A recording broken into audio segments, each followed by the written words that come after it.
សួស្តីអ្នកទាំងអស់គ្នាក្នុងវីដេអូនេះគឺខ្ញុំចង់ឆ្លើយសំណួរមួយដែលតាក់ទងជាមួយនឹង Solar ដែលគាត់សួរយូរហើយតែខ្ញុំអត់ទាន់បានឆ្លើយទៅគាត់អញ្ចឹងគាត់សួរថាប្រសិនបើគាត់មាន Solar 160 វ៉ាត់តើគាត់អាចសាកទៅលើអាគុយ100 អាំពែម៉ោងបានដែរទេអញ្ចឹងខ្ញុំសូមបកស្រាយលក្ខណៈជាកណនីឲ្យអញ្ចឹងបើសិនបើគាត់មាន Solar 160 វ៉ាត់និងអាគុយ100 អាំពែអញ្ចឹងយើងត្រូវគិតចាបើសិនបើ Solar យើងមាន160 វ៉ាត់អញ្ចឹងយើងសាកនៅក្នុងមួយ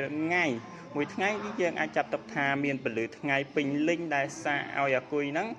បាន5ម៉ោងអញ្ចឹងយើងយក160 វ៉ាត់ជាទំហំ Solar ហ្នឹងទៅគុណនឹងរយៈពេលដែលវាមានពន្លឺព្រះអាទិត្យអញ្ចឹងមួយថ្ងៃយើងអាចថាវាមាន5ម៉ោងអញ្ចឹងយើងយក5ម៉ោងគុណជាមួយនឹងទំហំវ៉ាត់របស់ Solar របស់យើងគឺ160 វ៉ាត់អញ្ចឹងយើងគុណទៅគឺស្មើនឹង800 វ៉ាត់ម៉ោងអញ្ចឹងវ៉ាត់គុណនឹងម៉ោងចេញវ៉ាត់ម៉ោងអញ្ចឹងយើងបាន800 វ៉ាត់ម៉ោងអញ្ចឹងអាគុយយើងគិតជាអាំពែម៉ោងអញ្ចឹងយើងទៅបំបែកថាមពលដែលសាកពី Solar អញ្ចឹងវា800 វ៉ាត់ម៉ោងយើងបំបែកទៅជាអាំពែម៉ោងវិញអញ្ចឹងយើងសាកឲ្យអាគុយដោយសារអាគុយយើង12 វ៉ុលអញ្ចឹងដើម្បីបំបែកពីវ៉ាត់ម៉ោងទៅអាំពែម៉ោងគឺយើងចែកជាមួយនឹងតង់ស្យុងអាគុយយើង12 វ៉ុលអញ្ចឹងយើងយក800 វ៉ាត់ម៉ោងចែកឲ្យនឹង12 វ៉ុលអញ្ចឹងយើងនឹងទទួលបាន 66.66 អាំពែម៉ោងអញ្ចឹងមានន័យថា Solar 160 វ៉ាត់របស់គាត់ក្នុងមួយថ្ងៃគឺត្រូវមានភ្លើង66.66 អាំពែម៉ោងដើម្បីសាកទៅអាគុយអញ្ចឹងអាគុយរបស់គាត់គឺ100 អាំពែម៉ោងអញ្ចឹងគឺយើងអាចសាកបានអញ្ចឹងក្នុងអាគុយគឺយើងមិនអាចប្រើ100 អាំ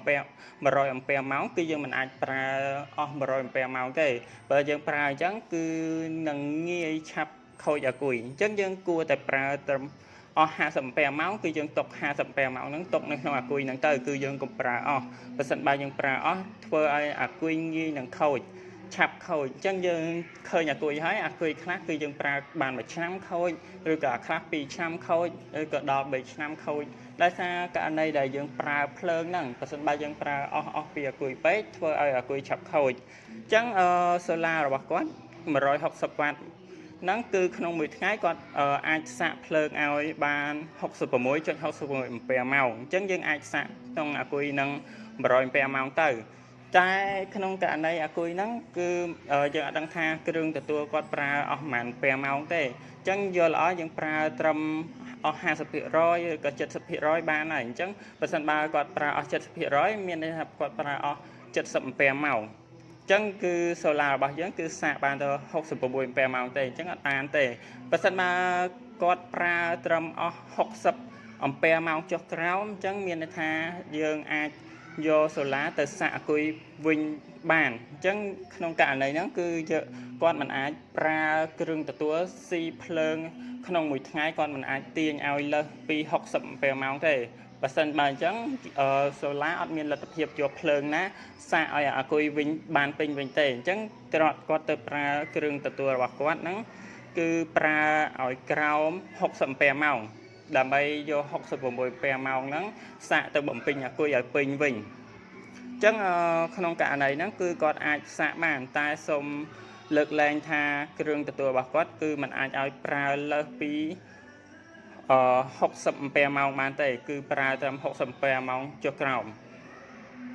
ហើយប៉ុណ្ណឹងគឺស្ពេចប៉ុណ្ណឹងខ្ញុំគិតថាល្អហើយអញ្ចឹងគាត់គួរតែលោកឡៃគ្រឿងទទួលរបស់គាត់ប្រើកុំឲ្យ